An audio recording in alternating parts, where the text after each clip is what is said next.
காற்றின் தூரிகை காணொலியில் இன்றைக்கி வாழை நார் பட்டு தயாரிப்பை பற்றி பார்ப்போம். வாழைத்தாரை வெட்டின பிறகு வேஸ்ட்டாக போடுறோம்ல, அந்த வாழைத்தண்டில் இருந்து தான் இந்த பட்டு தயாரிக்கப்படுது. வாழைத்தண்டோட வெளிப்பக்க பட்டை கயிறு பாய் இது செய்யத்தான் பயன்படும். புடவை நெய்கிறதுக்கு உதவாது. உள்ளே இருக்க வெள்ளை கலர் பட்டை தான் நமக்கு தேவை. தண்டுகளை வெட்டின உடனே நாரை பிரிச்சிடணும், இல்லாட்டி தண்டுகள் கெட்டு போக அழுக ஆரம்பிச்சிடும். இந்த உள் வெள்ளை பகுதியை தண்டுலேருந்து பட்டை பட்டையாக நீல வாக்கில் உரிச்செடுப்பாங்க. பிறகு உலோக சுரண்டி இல்லாட்டி உலோக கத்தியை வச்சு பட்டைகளோட சதப்பகுதியை சுரண்டி எடுத்துட்டு மிச்சம் இருக்க நாரை தனியாக பிரிச்செடுப்பாங்க. பெரும்பாலும் கையால் தான் எடுக்கப்படுது. இந்த நார் நெய்ய முடியாதபடி ரொம்ப இறுக்கமாக பிசினாக இருக்கும். அதனால் சோடா சாம்பல் கலந்த தண்ணியில் இந்த நாரை போட்டு லேசாக கொதிக்க வச்சு அந்த பிசினை போக்கி வெண்மையாக நல்ல இழையாக ஆக்கிடுவாங்க. இந்த நார்களை நிழலில் உலர்த்துறாங்க.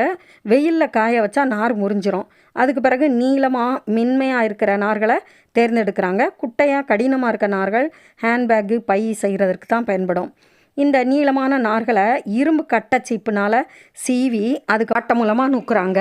மஞ்சள், அவுரி, மாதுளத்தோல்னு இயற்கை சாயம், அதோட அந்த கலரு சாயம் போகாமல் இருக்கிறதுக்காக அதோட படிகாரம் இதெல்லாம் சேர்த்து பயன்படுத்தி இந்த வாழை நாரில் சாயம் ஏற்றிடுவாங்க.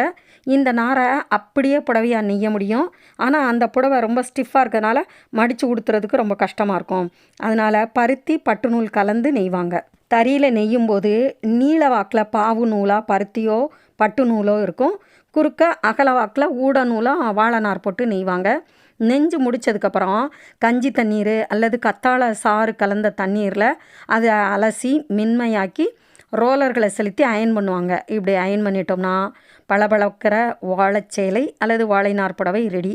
இதை சாதா புடவைகள் போல் துவைக்கலாம், ஆனால் பிழியக்கூடாது. No washing machine. தமிழ்நாட்டில் அனகாபுத்தூர், தஞ்சாவூர், சின்னாளப்பட்டி, கன்னியாகுமரியில் நெய்யப்படுது இந்த புடவைகள்.